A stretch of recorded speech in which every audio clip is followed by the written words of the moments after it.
American Idiot is mid, effective immediately. I watched this video about 500 times to try and figure out how someone could possibly think this. It just doesn't add up. But the American Idiot placing isn't the only questionable decision. Insomniac is ranked disgustingly low, and he spends a good 3 minutes defending the trilogy before ranking them as one giant 37-song album on the same tier as American Idiot. Talk about a hot take. I respect Mr. Fantano's opinion and I respect where he's coming from completely. But I still want to compare and contrast the thoughts on American Idiot by him and by me. On one side, someone who wasn't a fan of it from the get-go, and on the other side, someone who has loved this album from the moment that he heard it.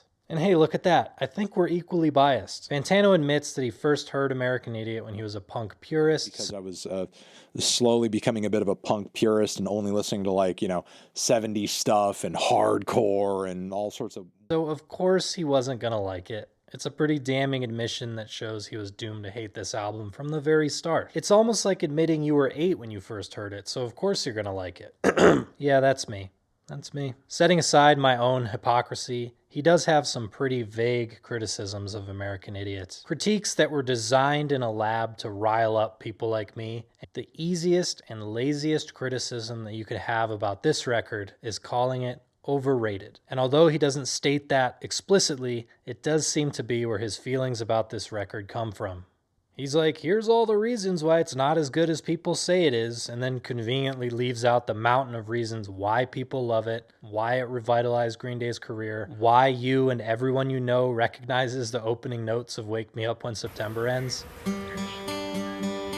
So if you watch Fantano's video and were itching for an alternate opinion by someone who really loves this album, here it is. Number 1. He says it's overproduced. I assume that when he says overproduced, he means there are things in here that don't add to the album, they detract. And I listened to American Idiot dozens of times before making this video, but twice specifically to try and critique the production. I was trying to find things that are extra. They have a different singer sing the start of Letter Bomb, which is, again, a little extra, I suppose, but when they have that line come back in Homecoming, it elevates both instances of it. And seriously, those are just nitpicks on the production that I don't even think are necessarily bad. The production doesn't get in the way of this album at all. Honestly, I think the album sounds great. Billy Joe's vocals are crisp and clean, and I think they sound very natural. Nobody sounds hidden in the mix or overblown. So again, I'd love to hear what he meant specifically, because of all the things to critique about American Idiot, the production is not one that I was expecting at all. Number 2. His second criticism is that American Idiot is excessive. With 2 5-part 9-minute songs and nearly an hour of runtime, yeah, it's a lot of album. And the aesthetic that Green Day was pushing at the time, you know, with the black outfits and the eyeliner and the red ties, yeah, a little excessive. But I also think that calling something excessive is just a negative rephrasing of the word ambitious. If trying to revive your career by doing something completely outside anything your peers were attempting or you had even attempted at the time is excessive, if going outside of your comfort zone is excessive, if not conforming to the standards of punk is excessive, then why try to do anything ambitious at all? And then he implies that a punk rock band isn't capable of being this ambitious, like the scope of this idea is too big for a band in this genre. It's such a cynical take that there's no way this is what he meant. So, where Anthony sees excessiveness, I see ambition. Ambition that paid off.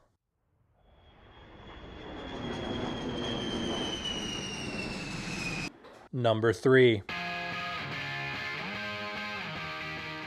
He alleges that American Idiot has surface-level critiques as well as subpar lyricism. I definitely take issue with this. For one, the anti-Bush, anti-Iraq war reputation this album has is blown way out of proportion. Neither of them are explicitly mentioned by name, and in the only 2 blatantly political tracks, they're barely even alluded to. Sure, when the album was rolling out, the band was very anti-Bush and anti-war, but the album really isn't. So if Anthony listens to this album thinking it's some grand critique of war, then of course he's gonna be let down and view it as surface level.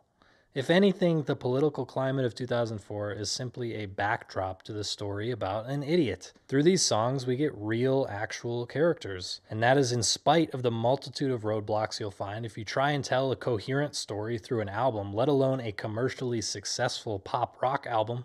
And I'm not going to claim that we haven't heard this story a million times before. But pair this with the backdrop of everything happening in 2004, and suddenly you have an, at the time, fresh lens to look at this not so fresh story through. There's a lot to sink your teeth into in American Idiot, and it doesn't feel like homework because the songs are a blast to listen to.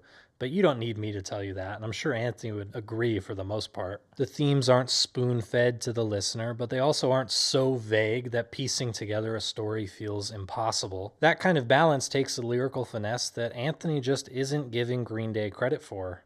People are still listening to it and finding it relevant 20 years later. Or at least it's relevant enough for music nerds to talk about it and dorks like me to get upset about its rankings on a tier list. Thanks for watching me make a mountain out of a molehill. Leaving a like and watching this video right here will help me monetize this channel. At the moment, YouTube takes all of the revenue from any ads you see on this video, so thank you a ton.